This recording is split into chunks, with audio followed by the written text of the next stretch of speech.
Alright guys, so got a lot to talk about today. I've decided that I need to make a video series that really kind of comprehensively covers the big picture of nutritional strategies and approach and philosophy and theory for people interested in muscle gain, strength, bodybuilding, just all that, fitness in general related to lifting weights and recompositioning your body. Okay? So the reason being, as you guys may or may not know, at 3D Muscle Journey we're coaches, we're professional coaches, and what we do is we help people pursue their goals. We have a whole lot of guys we help with bodybuilding, powerlifting, Olympic lifting, strongmen, and then just everyone who might be interested in strength or muscle mass gains. Okay?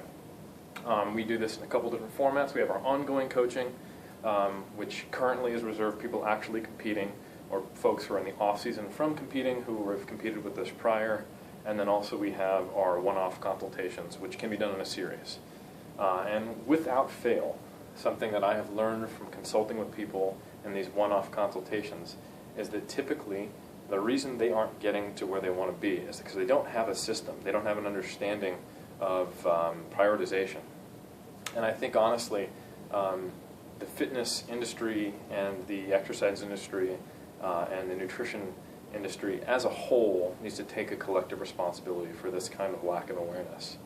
Because very often we'll present ideas and thoughts that are easy to turn into these small sound bites that are packageable and sellable, but don't have any context. So more often than not, what happens with people I talk to is they're smart, they're well-intentioned, they have a lot of motivation, and they have a lot of potential for success. However, we have the cart before the horse. Okay? So we've got this fancy little cart here. It's got the lead, but it's hooked up to nothing. And it's in front of the horse, and the horse is sitting here going, hey, I want to pull this cart, but I can't do it while I'm behind it. Okay? So this is saying, putting the cart before the horse, that means you're focusing on the details before you even know exactly what the whole context and the big picture is. For example, you're worried about the specific carbine of your rifle, and then you don't even know where the target is you're shooting at if you're like someone taking a shot at a target. So it's worrying about the shot when you don't even know where the target is. There's no way you can hit it. Okay? So what I decided to do was build what I'm calling the Muscle and Strength Nutritional Pyramid. Okay? And it is basically a 5-step pyramid, with the foundation being the most important, and then moving up through levels of less importance as we get into levels 2, 3, 4, and 5. Okay? And then we have the overarching theme of behavior and lifestyle, which we'll talk about. So this is going to be a 6-part series. This first one is just introducing why I'm doing this, what I'm talking about, and the pyramid as a whole. And then each subsequent part, I'll be talking about a piece of the pyramid. So today, it's going to be what the heck is the pyramid, where did the motivation and idea come from it, and then also level 1, energy balance, calorie intake, and rate of body weight change. And then we'll have subsequent episodes. We'll have one for number 2, 3, 4, 5, and then we'll have an episode dedicated to behavior and lifestyle, because that's going to affect every level of this. Okay? So let's just go over the pyramid.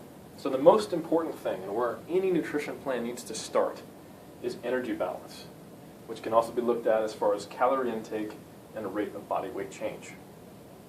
So 99% of the people who I run into have some goal that's going to require either weight gain, weight loss, or possibly maintenance of weight or some kind of a recomposition while we make some changes to training or something like that. But in the end, what we'll need to be doing is making sure that we have adequate fuel to support training, and also adequate fuel to either support weight loss and while maintaining muscle and performance, or weight gain while preventing body fat gain in an excessive amount relative to the person's goals.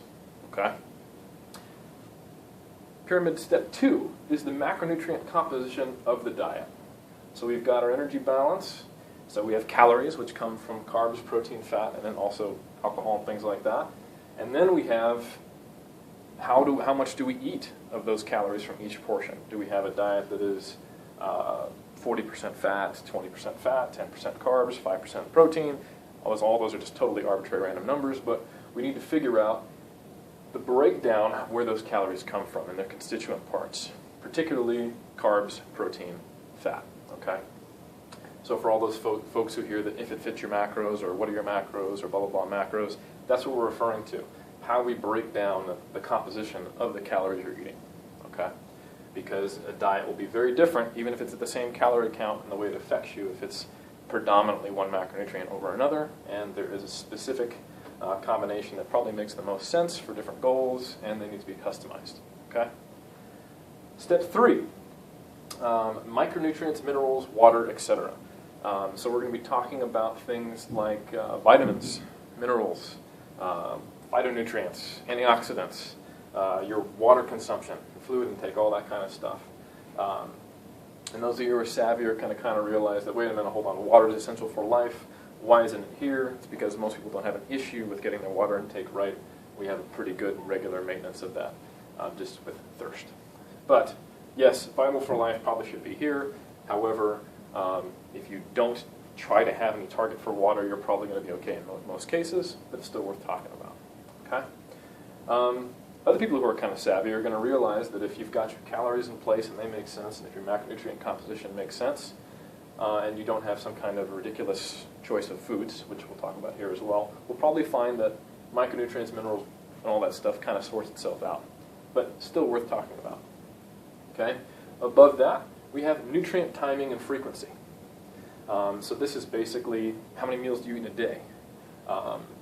Do you need to time your nutrition relative to your workouts? This is going to be very context, situation, and individual dependent. For example, the needs of someone who is doing 2 a day endurance sessions with strength sessions are going to be very different from somebody who just does weights 3 times a week, and the one who's in a calorie deficit and one who's in a calorie surplus. Okay.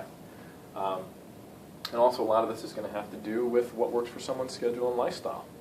Somebody might like to eat 5 times a day. Someone else may need to do 2 times a day in kind of an intermittent fasting type of deal. So there's lots of ways to approach it. And then finally, which the supplement industry would tell you is probably down here, is supplements, which is the least important part of this, because often supplements are trying to help you out with this, or possibly that, and possibly this. And occasionally, supplements are useful because they get you to things that you can't get through a pretty normal diet. Like supplementing with creatine makes sense because it's really difficult to get enough meat, and it gets cooked off when you cook it. So you have to eat a whole bunch of sushi or maybe rare steak in a very large amount to get enough creatine, so it makes more sense to supplement with it. Or things like beta-alanine or many of the various supplements which we'll talk about in that episode. But supplementation, just by, you can tell in its word, is supplementary, meaning that it is there after everything else. It's not required. It's not a necessity. It is supplementary. So that is something that is the least important out of these nutritional concepts. However, is still worth talking about and can make a measurable difference. So all elements of the pyramid are important, but it's just more about making sure that we talk about the most important things before we talk about the least important things. Because I can't tell you how many articles I run into that are like, here are the 10 good foods and the 10 bad foods, without any mention of what your calorie intake should be, what your macronutrient composition should be. They're pretty much just focusing on the quality of those foods when you look at them in isolation. The problem is we don't eat food in isolation. We have diets. So as I like to really say to my clients and to anyone who will listen, there's no such thing as a good or bad food, but there is such a thing as a good or a bad diet. So, and you can also just get this from the questions you get. Anyone who's involved in the fitness field, or you probably just look in the YouTube comments on this, someone might say something like, should I take the yolks out when I eat eggs? Well, that's kind of missing the whole point. Does it fit with your energy balance? Does it fit in with the fat content you have for the day? So these typical questions that I get where people are asking about this part when they have no idea this context is the whole reason I'm making this pyramid, this guide, and these videos. Okay? So that's kind of the whole guide, why I'm doing it, what we're going to be talking about. Now, without further ado, let's get into the big one. Energy balance, calorie intake, and rate of body weight change. Okay? So, steal this pen from behind you guys. Typically, we're going to be running into a couple different goals. We're going to have those who are trying to put on muscle or lean bulk. And if you want to just all out get fat bulk, don't worry about any of this and just eat everything you see. Wouldn't recommend it. and those who are trying to get leaner, and of course, maintain performance. Okay? So either one of these, if we're talking about someone who's not a rank beginner, who can probably kind of do both at the same time, put on muscle mass while dropping body fat, just a function of nutrient partitioning and training for the first time. So if you're a late stage novice, intermediate, advanced, or anybody like that, this is going to necessitate weight loss or slow weight gain. Okay? To do that, you need to kind of know where your target is in the first place. Where are your maintenance calories? Now, for most people, a good way to just kind of ballpark this, and there's a huge amount of individual variation, you can take your body weight in pounds, multiply it by 10, okay? So like say, for me, for example, let's just say I'm 200, and I'm not, I'm a little over that, but we'll just make a nice even round number. So that's 2,000 calories. Then we multiply that by an activity multiplier. I'm going to say activity, but it's not just dependent on whether you're a construction worker or sitting at a desk or a full-time athlete or a weekend warrior. This also includes what's called NEAT, or more simply put, subconscious movement, the way our body regulates energy. Because some people will sit on their butt and burn a whole lot more calories than I ever will, just because I have a thrifty metabolism. Basically, the way we regulate energy is our body makes us burn more or less calories, and a lot of that is a function of just fidgeting, postural support or control, and excess subconscious movement. Not something we can really modify. But we're going to multiply it by an activity multiplier, which is going to include subconscious activity. All right? So I would say on the low end, you can probably expect 90% of people to fall in this range. And on the high end, all the way up to something like this. Okay? So what that means is that, yes, there are going to be people out there who need to eat 2,600 calories to maintain 200 pounds. Not very much for a 200-pound person. All the way up to, maybe say 4,600 calories, if I do my math right. I'm sure you guys will correct me, for someone who's 200 pounds. So a big variation. And there are going to be people even further outside of those ranges. Now, if that's maintenance, then we need to decide, it's maintenance, what's the goal? If it's to get leaner, we're going to want to be roughly dropping, and I just talked about this in this month's Q&A video on rates of body weight loss, right? We're going to want to lose 0.5 to 1% of body weight per week. Okay?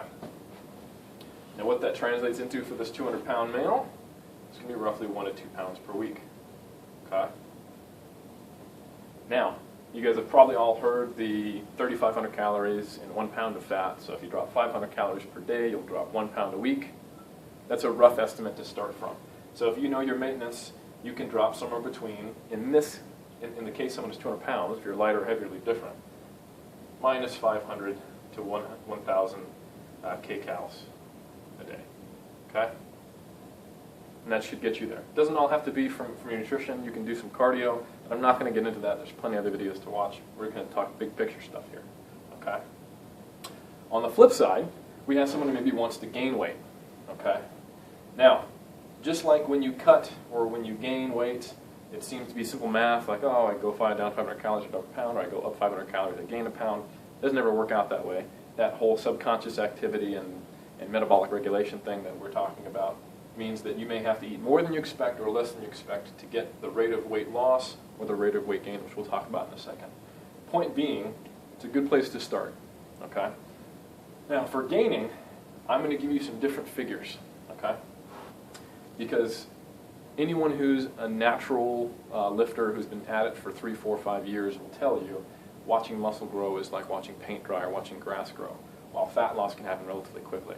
You can massively change your physique in a 24-week contest prep. However, it might take 24 months to make a massive difference in a physique on the same level for even a beginner who's been in the gym a year and a half. Okay? So, I want to differentiate between beginners, intermediates, and advanced lifters.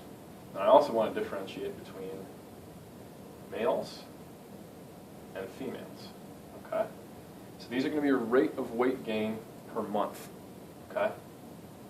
We're going to talk gain per month. All right?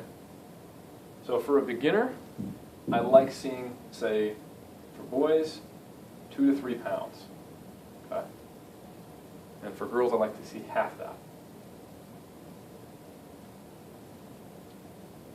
Okay? Unless you're a very large female. But typically the reason why I'm differentiating is women just don't have the same machinery to build as much muscle mass, and a lot of it has to do with hormonal stuff. So this is probably a good range for gals if you're looking to put on muscle mass. If you go faster than this, you might put on muscle faster, but it won't be this. Okay? Intermediates, we want to slow that down a little bit just because you're closer to your maximal rate of muscle mass. And now we're going to be talking somewhere between 1 to 2 pounds a month. Okay? Females, once again, we're talking maybe half that, so roughly 1 pound a month. Okay? At the advanced level, we're going to be looking for progressive overload and recovery in the gym. So why am I not actually looking for a change in weight?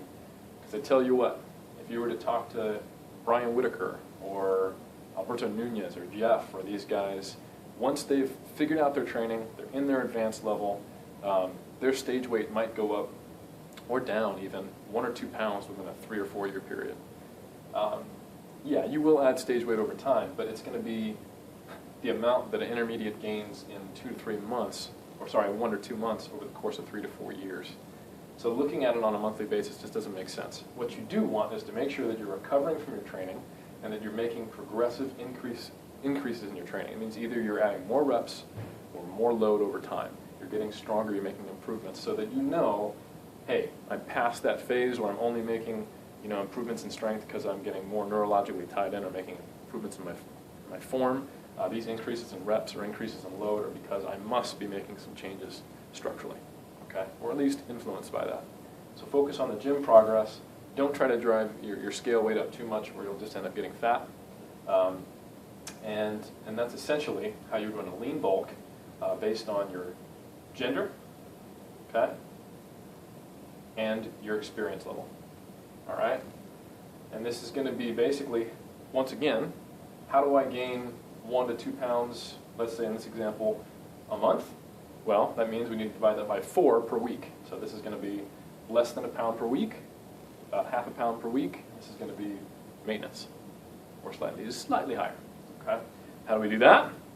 Again, remember, roughly 500 calories is going to put on a pound of fat. Now, granted, we're going to be putting on fat and muscle here. So I would say probably you want roughly a 300 calorie surplus here, maybe a 100 to 200 calorie surplus here, and then a slight surplus here. Okay? And it can vary between days. This needs to be your net change. Okay? So that's the big picture stuff here. We're looking at energy balance, which you have to know your maintenance to go from. Calorie intake, you have to know your goal, whether you're going to increase your maintenance or decrease, and how much is going to be your rate of body weight change. So we need to have a reasonable rate of weight loss to maintain muscle and strength, and a reasonable rate of weight gain differentiated to the person to avoid fat gain. And that, my friends, is the biggest step, okay? That's 80% of the battle right there, maybe 70%, and the other 30% we'll talk about in subsequent episodes. Thanks for listening to me ramble, and remember, don't put your cart before the horse.